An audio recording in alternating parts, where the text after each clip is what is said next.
이제 수요 기도회로 하나님께 나아가겠습니다. 모두 자리에 일어나셔서 찬송가 1장을 찬양하겠습니다.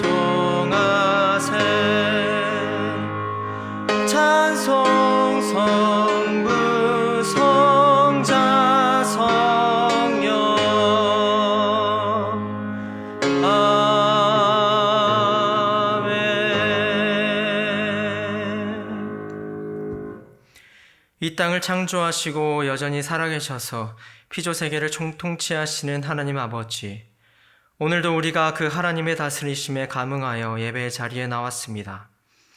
우리와 함께 하시는 하나님 아버지, 오늘 예배를 통하여 하나님의 능력을 볼 수 있기를 원합니다.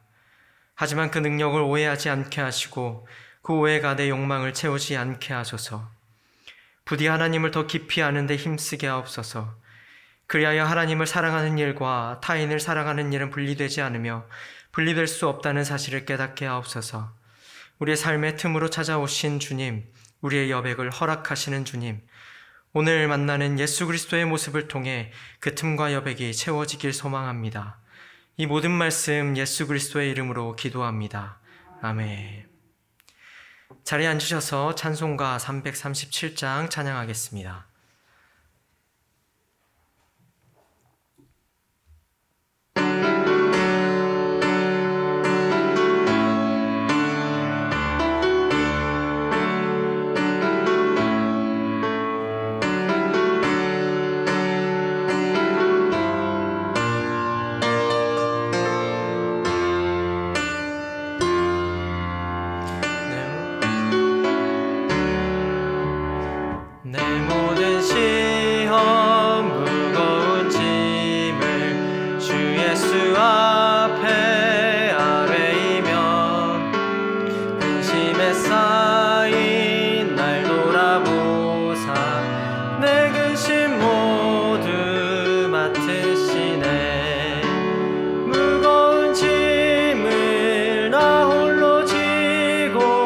견디다 못해 쓰러질 때 불쌍히 여겨 구원해 주리 은혜의 주님 오직 예수 내 모든 괴로움 닥치는 환난 주 예수 앞에 아뢰이면 주께서 넓으신 사랑 베푸시네 무거운 짐을 나 홀로 지고 견디다 못해 쓰러질 때 불쌍히 여겨 구원해 주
오늘 하나님께서 우리에게 주시는 말씀은 누가복음 17장 11절에서 19절까지의 말씀입니다.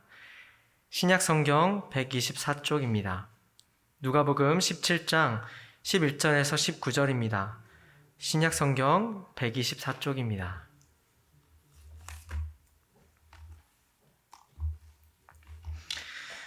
저와 여러분이 한 절씩 교독하겠습니다. 제가 먼저 11절을 읽겠습니다. 예수께서 예루살렘으로 가실 때에 사마리아와 갈릴리 사이로 지나가시다가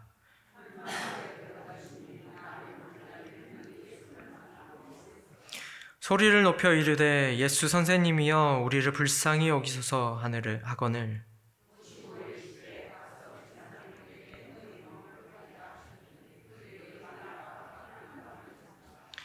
그 중에 한 사람이 자기가 낳은 것을 보고 큰 소리로 하나님께 영광을 돌리며 돌아와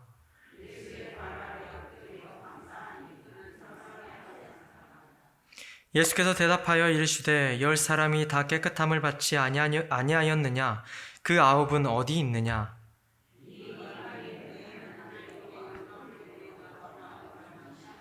다 같이 읽겠습니다.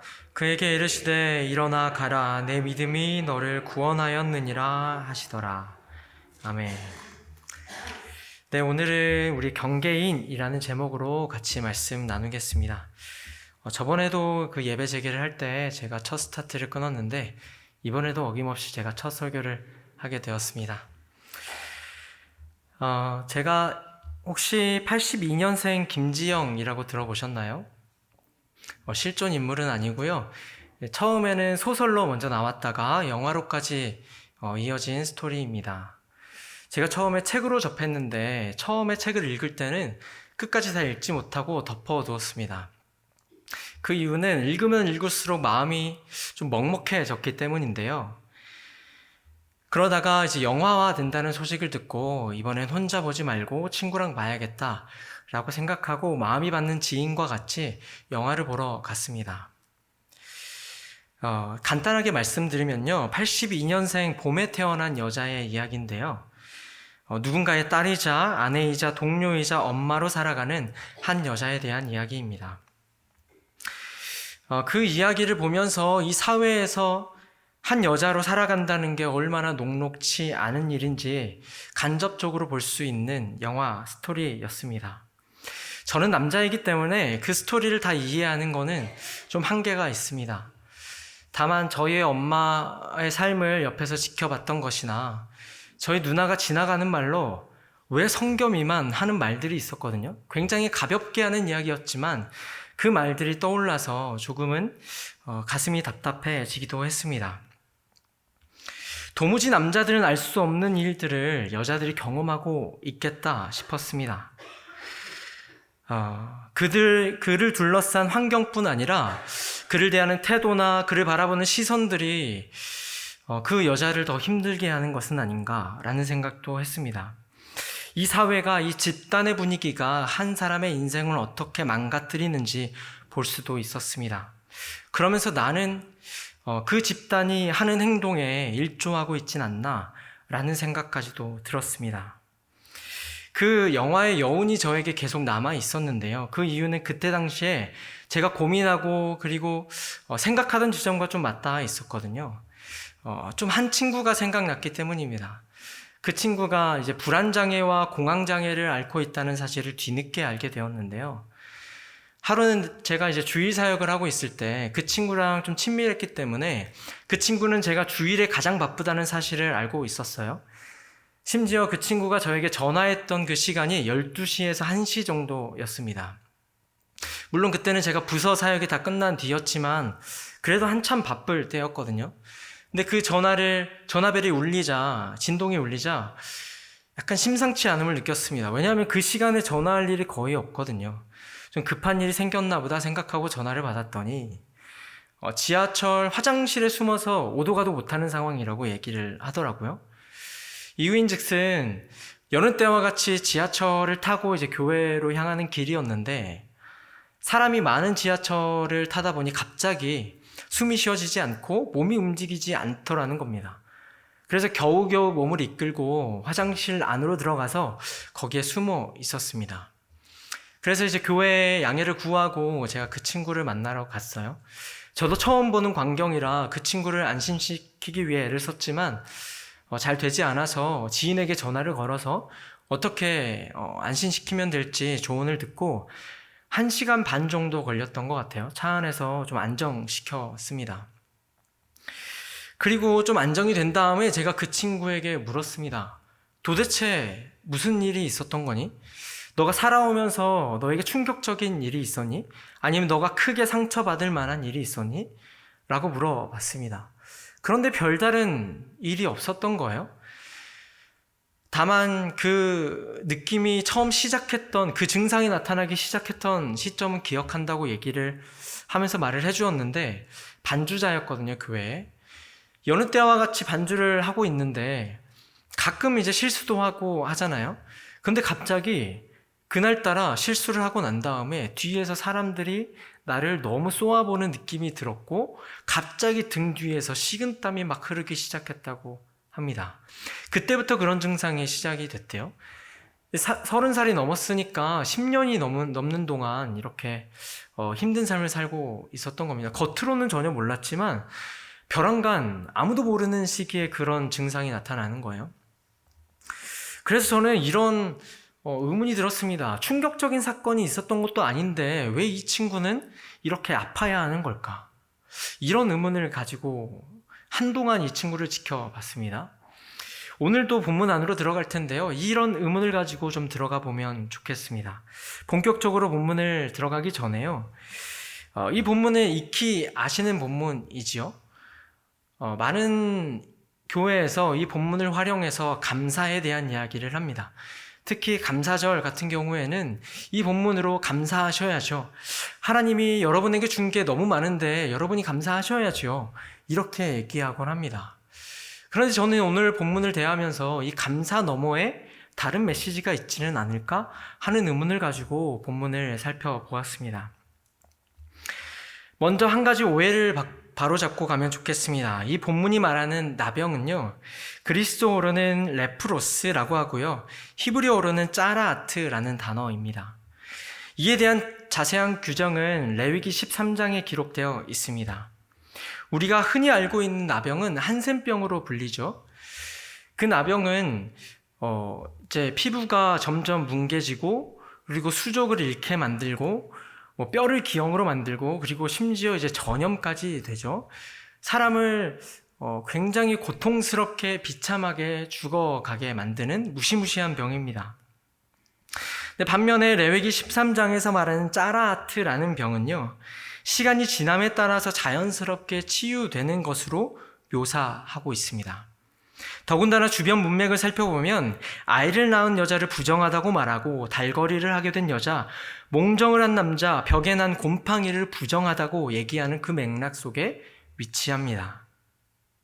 간단하게 말하면 본문의 나병이라고 기록된 병은 우리가 알고 있는 소록도의 한센병이 아니라 악성 피부병으로 보는 게 대부분의 학자들의 의견입니다. 더 나아가서 레위기 13장을 근거로 보면 악성 피부병 자체가 가져오는 증상은 그리 심각하지 않았던 것으로 보여요. 오히려 자연스럽게 시간이 지나면서 아무는 병으로 묘사되어 있습니다. 다만 악성 피부병은 전염의 위험이 있기 때문에 사회로부터 공동체로부터 격리되어야만 했습니다.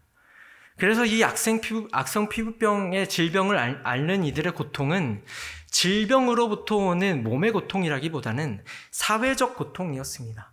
사회로부터 격리되어서 공동체로부터 격리되어서 살아야만 하는 그런 소외의 괴로움, 고통을 가지고 있었다는 거죠. 그 전제를 가지고 오늘 본문 안으로 들어가 보면 좋겠습니다. 그렇다면 그들이 살아가는 장소, 지금 오늘 본문에서 말하는 그들이 살아가는 장소는 어디일까요? 우리 11절 말씀을 다 같이 읽어보겠습니다. 예수께서 예루살렘으로 가실 때에 사마리아와 갈릴리 사이로 지나가시다가, 그러니까 이들이 지금 예수님을 만난 장소가 어디냐면요, 마을과 마을 사이예요. 그러니까 마을에 속하지 못하고 마을 안으로 들어가지 못한 채 살아가고 있습니다. 그리고 예수님이 지금 지나가시는 곳을 보니 갈릴리와 사마리아 그 지형 사이, 그리고 마을과 마을 사이, 마을을 들어가시기 직전이었던 것 같아요. 그 경계를 지나가실 때였습니다. 오늘 성경은 예수께서 예루살렘으로 가시는 길이었는데, 이제 그 사이에서 들어가기 직전에, 혹은 들어가자마자 그 경계 사이에서 그들을 만났던 것을 묘사하고 있습니다. 그들의 삶을 짐작할 수 있으신가요? 그들이 사는 그 경계 위에서 사는 그들의 삶의 모습은 어떤 모습이었을까요? 인간의 불안이 적나라하게 드러나는 공간이 아니었을까요? 어느 곳에서 속하지 못하는 상태, 한마디로 자신의 정체성이 흐릿해져 버리는 상태. 그래서 위태위태한 삶을 살아가고 있었을 겁니다. 그도 그럴 것이 나중에 살펴보겠지만 이 중에 한 사람은 사마리아인으로 묘사가 되거든요. 다른 이들은 유대인이었을 것으로 추정이 됩니다. 유대인과 사마리아인은 도무지 섞일 수 없는 민족이었습니다. 유대인들은 이방인보다 더 하찮게 여기고 혐오했던 민족이 사마리아인이었습니다. 물론 이방인과도 겸상을 하지 않지만 사마리아인과는 아예 말조차 섞지 않으려고 했습니다. 심지어는 위에 갈릴리가 있고 그 다음에 사마리아가 있고 그 다음에 예루살렘이 있잖아요. 근데 예루살렘에서 갈릴리로 이동할 때에 그냥 사마리아를 가로질러 가면 되는데 사마리아인들이 얼마나 싫었던지 가로질러 가지 않고 며칠을 더 가서 뺑 돌아서 갈 정도였습니다. 그만큼 그 두 부류는 섞일 수 없는 존재인데 그들의 정체성이 흐릿해져 있을 만큼, 그 정체성을 찾으러 나서는 것은 사치스러울 만큼 이 경계 위의 모습이, 경계 위의 자리가 그런 모습이었다는 거예요.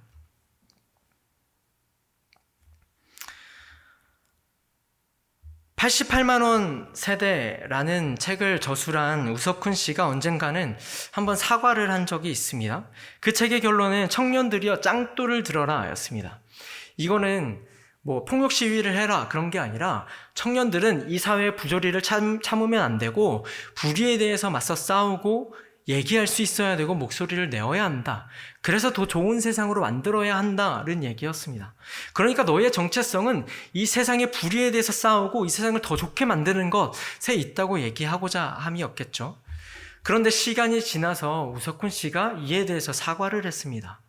왜냐하면 요즘 청년들이 짱돌을 들 만큼의 여유도 없을 만큼 그런 삶을 살고 있다는 것 때문이었습니다. 짱돌을 들 여유조차 없는 거예요. 어느 정도 자기의 삶을 영위하기 위해서는 불의에 대해서, 부정에 대해서 생각할 겨를조차 없다는 겁니다. 그런 그들의 삶을 살필 줄 알아야 된다는 취지에서 그렇게 사과하곤 했습니다. 그러니까 지금 이 10명의 악성 피부병 환자들이 살아가고 있는 경계 위의 모습이란 이 정체성을 찾는 것이 사치스러울 만큼의 굉장히 불안하고 힘들고 괴로운 자리였다는 거예요. 그런 장소였다는 겁니다. 그들이 예수를 보자 소리를 지릅니다. 우리 12절 후반절이랑 14절을 다 같이 한번 읽어보겠습니다. 나병 환자 10명이 예수를 만나러 멀리 서서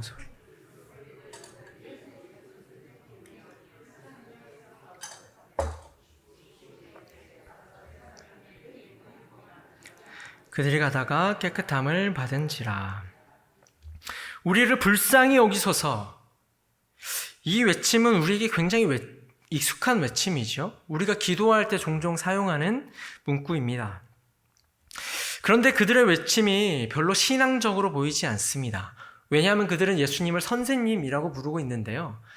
그 당시에는 귀신을 쫓아내거나 병을 치유하는 선생님들이 종종 있었습니다. 1세기 유대교회에는 그런 분들이 종종 있었어요.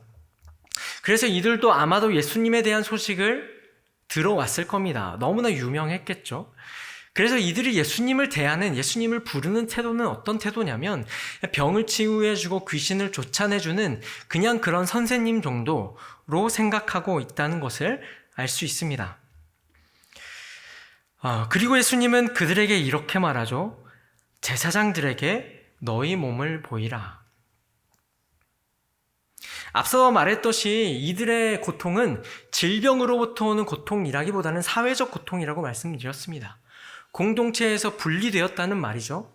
그러니까 이들의 고통을 해소해 주는 방법은 공동체로 들어가게 하는 일이었습니다.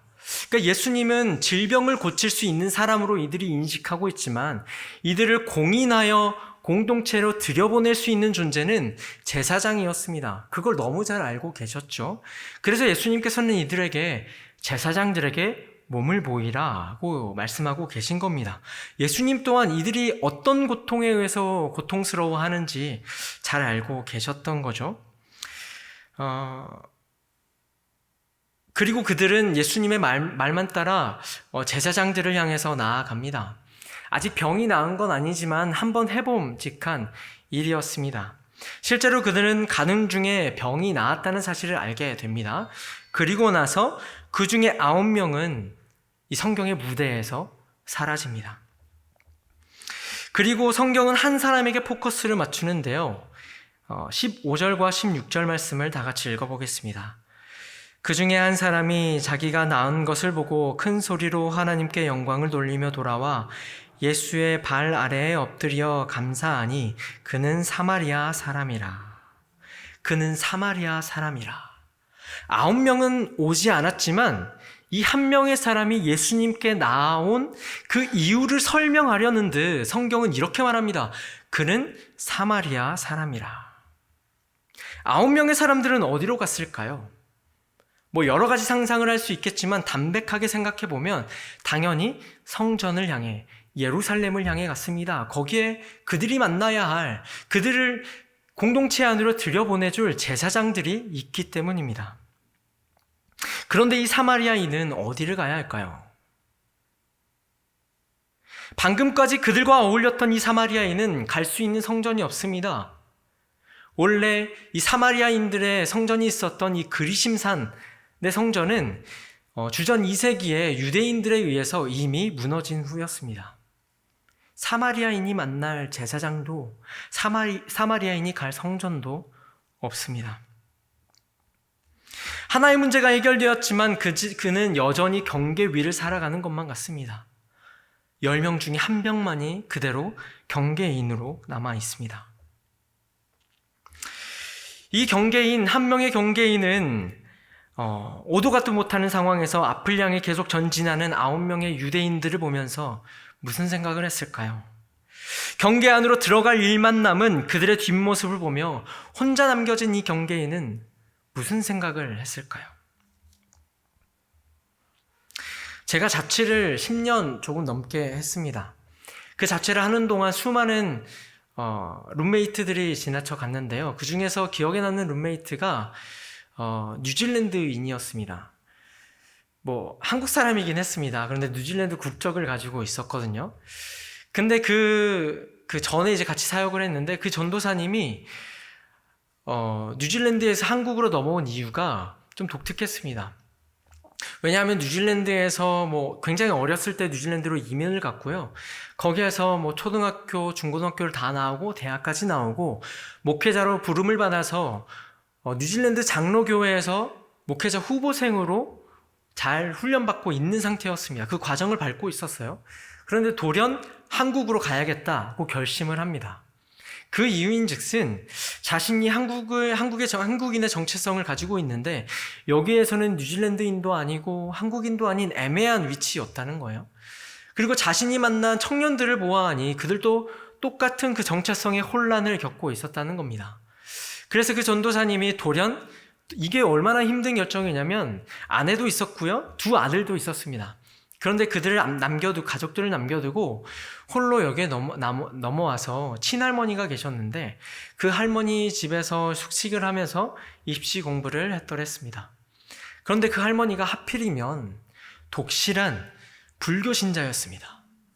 그래서 아침마다 목탁 두드리는 소리로 불경을 읽는 소리로 잠을 깼다고 해요. 그리고 나서 굉장히 애매하게 옆에서 그냥 성경을 공부하는 이제 애매한 상황이 펼쳐진 거죠.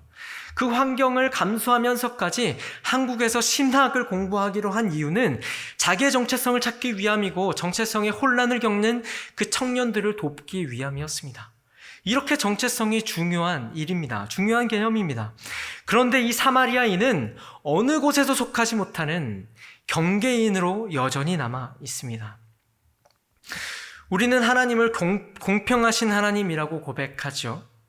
하나님을 평등의 하나님이 아니라고, 평등의 하나님이라고 말하지 않습니다. 공평과 평등은 서로 다른 개념입니다. 하나님은 모든 사람에게 동일한 은혜를 베풀고 동일한 사랑을 베푸시는 평등의 하나님은 아닙니다. 반면 은혜가 절박한 사람에게 은혜를 베푸시고 사랑이 필요한 사람에게 사랑을 베푸시는 분입니다. 공평한 하나님입니다.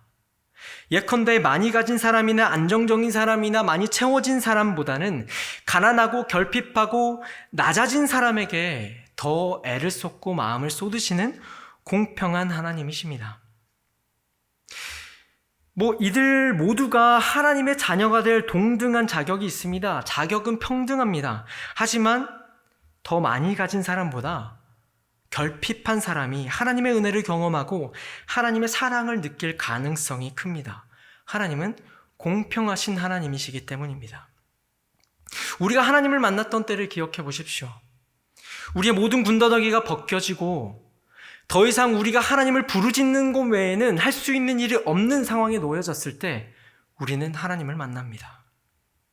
그렇게 하나님은 우리를 만나주셨습니다. 하나님의 은혜는 항상 낮은 곳으로 흐릅니다. 낮고 비천한 처지에 있는 사람들, 절박하게 자신의 처지를 한탄하는 사람들, 그들이 하나님의 은혜를 받을 자격을 갖추고 있습니다. 이처럼 하나님의 은혜가 낮은 곳으로 흐르는 현상, 하나님의 은혜가 낮고 비천한 사람, 결핍한 사람, 절박하게 자신의 신세를 한탄한 사람에게 흐르는 현상을 두고 조금은 전문용어로 하나님의 당파성이라고 합니다. 이 용어는 자신을 스스로 낮추지 않아도 낮아질 수밖에 없는 현장을 살아가는 사람들을 하나님께서 편애하신다는 고백입니다. 성경에는 하나님의 당파성, 하나님의 편애를 나타내는 이야기가 종종 등장합니다. 하나님은 에서가 아닌 야곱을 편애하셨습니다. 하나님은 다른 이새의 아들들이 아닌 이 다윗을 선택하셨습니다. 예수님 또한 자신을 3번 부임했음에도 불구하고 그 베드로를 찾아가셔서 특별히 만나 주셨습니다. 그리고 편애하셨습니다. 오늘 읽었던 본문 이야기는 누가복음은요, 9장 51절에서 예수님의 마지막 예루살렘 여정이 시작되거든요. 이 마지막 예루살렘 여행은 하나님께 초청받으리라고 생각했던 사람들이 예수님을 거절하는 이야기와 하나님께 거절받을 거라고 생각했던 사람들이 하나님의 초청을 받고 하나님의 가족이 되는 이야기로 가득가득 채워져 있습니다. 이런 거대한 이야기를 규정하는 성경 구절이 바로 10장 22절입니다. 제가 한번 읽어보겠습니다. 내 아버지께서 모든 것을 내게 주셨으니 아버지 외에는 아들이 누구인지 아는 자가 없고 아들과 또 아들의 소원대로 계시를 받은 자 외에는 아버지가 누구인지 아는 자가 없나이다 하시고, 예수님이 이렇게 말씀하시며 많은 사람들이 눈이 멀고 귀가 멀어서 예수님이 하나님의 아들이 이 땅에 오셨음에도 불구하고 알아듣지 못한다는 거예요. 특별히 알아듣지 못하는 이들에게는 많은 사람들에게 존경을 받고 많은 사람에게 신앙이 좋다고 칭찬받는 이 대부분이었습니다. 그러나 사회로부터 밀려나고 모두에게 인정받지 못하고 받아들여지지 못하는 이들은 예수님께서 함께 교제하시며 그들을 만나셨습니다. 그래서 예수님의 별명이 세리와 죄인의 친구였던 거죠. 다시 본문입니다. 문제가 해결되었지만 돌아갈 성전도 없고 제사장도 없었던 사마리아인이 여기 있습니다. 여전히 경계 위를 살아가서 불안에 떨고 있는 이 경계인이 여기에 있습니다.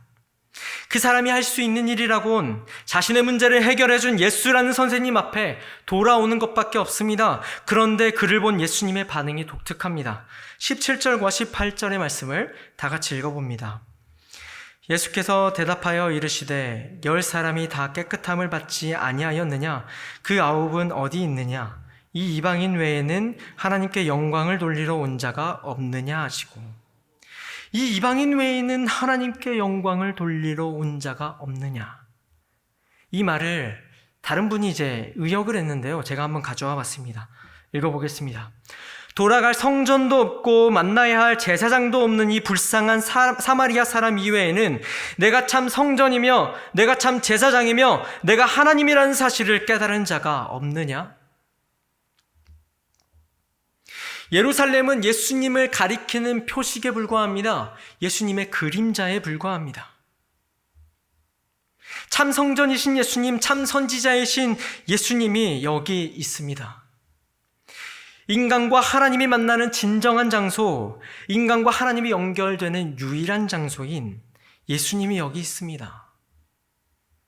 찾아가야 할 성전이 있던 유대인 피부병 환자들은 당연하다는 듯 안전한 경계 안으로 들어가기 위해 제사장을 향해 나아갑니다.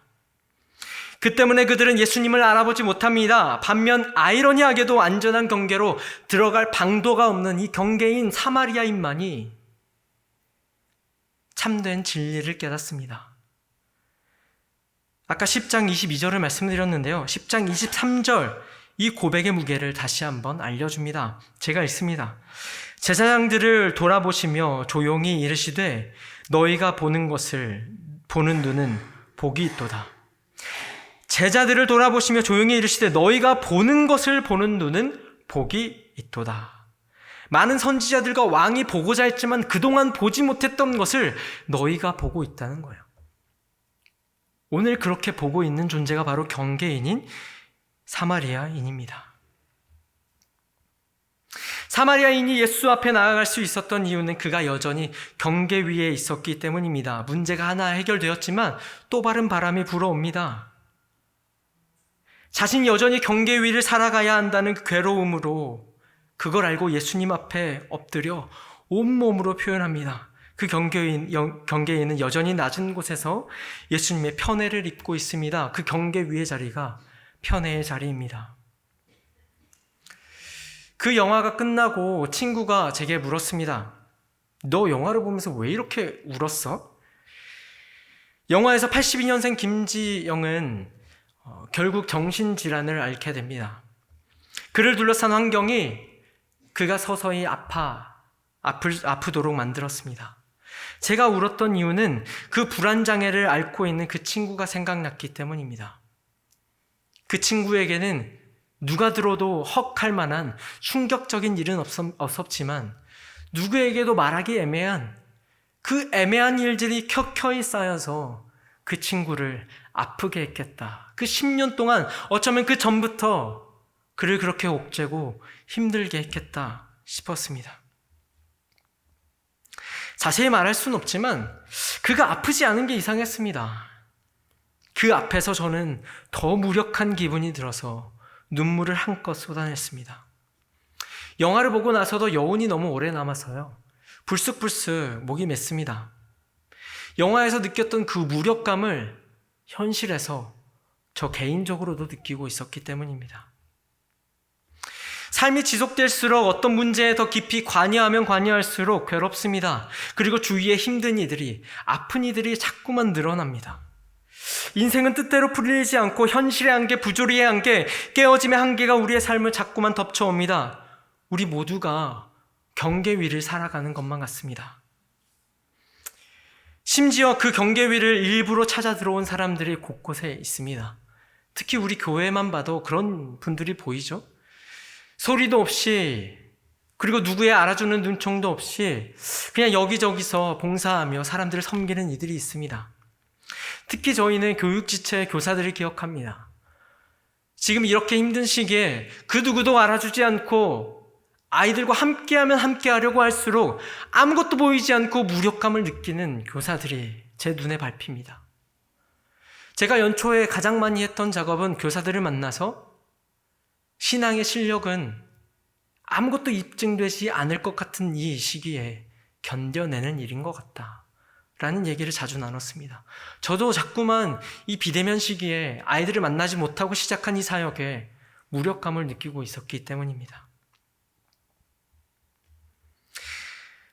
단순하게 은혜와 사랑 가운데 감사를 고백하며 봉사하게 해주시면 좋겠는데 수많은 오해와 분란과 힘겨움을 온몸으로 받아내기도 합니다.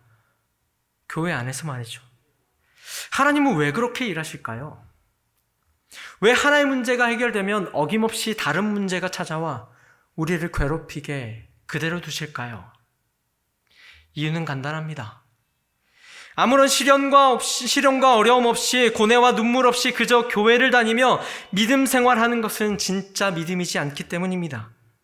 아무 일도 없고 무탈하게 감사하고 운이 좋은 일들만 가득하며 은혜를 고백하는 삶은 진짜 신앙이지 않기 때문입니다.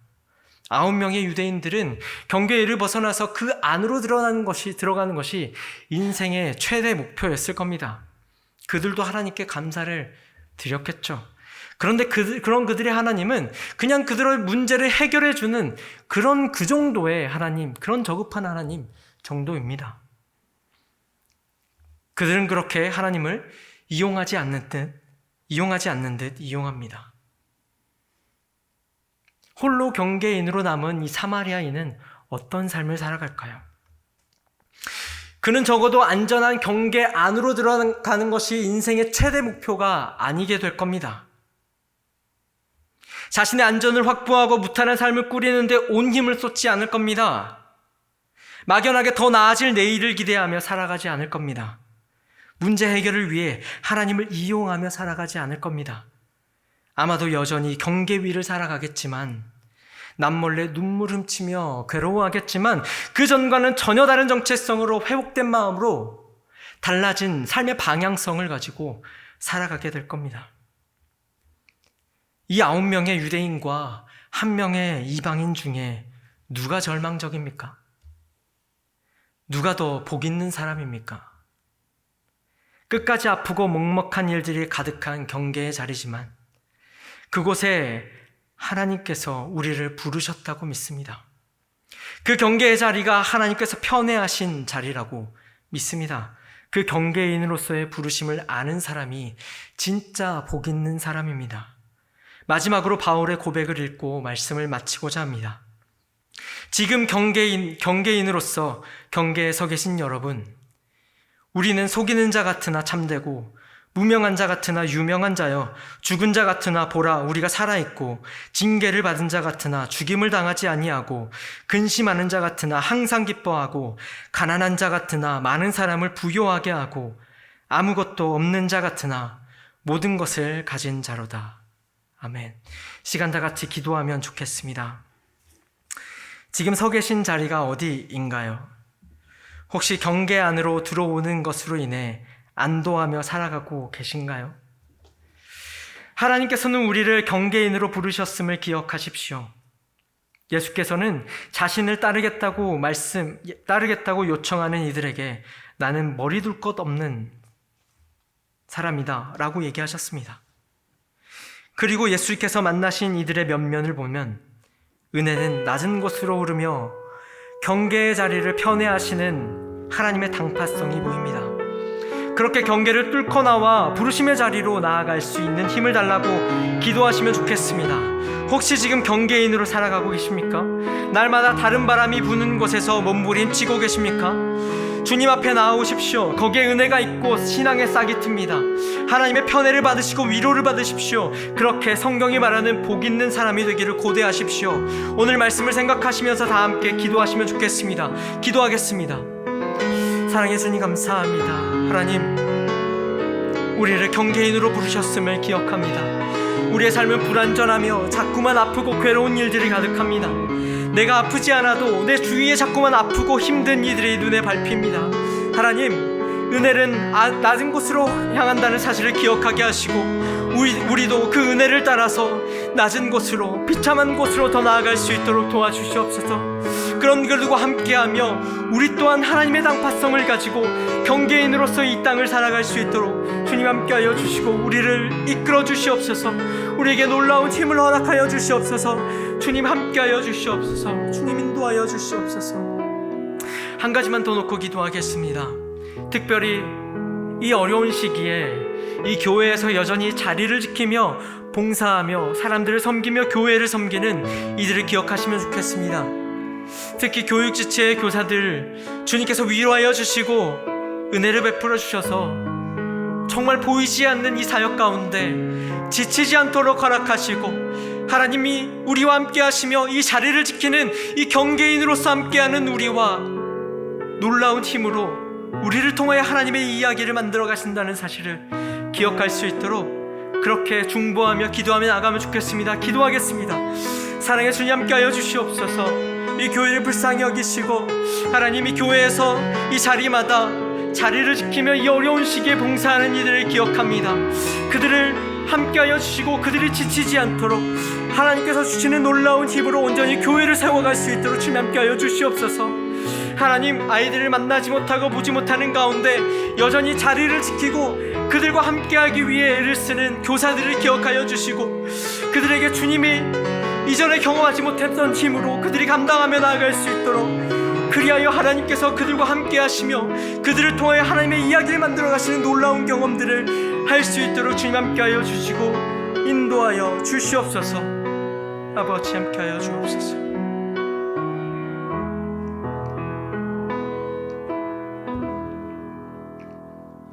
사랑의 하나님, 우리를 경계인으로 부르셨음을 믿습니다. 그 자리를 편애하시고 낮은 곳으로 흐르는 은혜를 기대합니다. 바울의 고백처럼 우리는 속이는 자 같으나 참되고 무명한 자 같으나 유명한 자여, 죽은 자 같으나 보라 우리가 살아있고, 징계를 받은 자 같으나 죽임을 당하지 아니하고, 근심하는 자 같으나 항상 기뻐하고, 가난한 자 같으나 많은 사람을 부요하게 하고, 아무것도 없는 자 같으나 모든 것을 가진 자임을 믿습니다. 이 모든 말씀 예수님의 이름으로 기도합니다. 아멘. 네, 권고 말씀 드리겠습니다. 주보 확인하셔서요. 세례 신청이 다 끝나긴 했지만 세례 신청하신 분들은 주보 확인하시고 일정 확인하셔서 교육 받으시고 잘 참여하셔서 세례 받을 수 있기를 바랍니다. 축도하심으로 오늘 예배를 마치겠습니다. 이제는 우리 주 예수 그리스도의 은혜와 하나님의 사랑과 성령의 교통하심이 오늘 주 앞에 모인 모든 성도들 머리 위에 영원히 함께 계시기를 간절히 축원하옵나이다.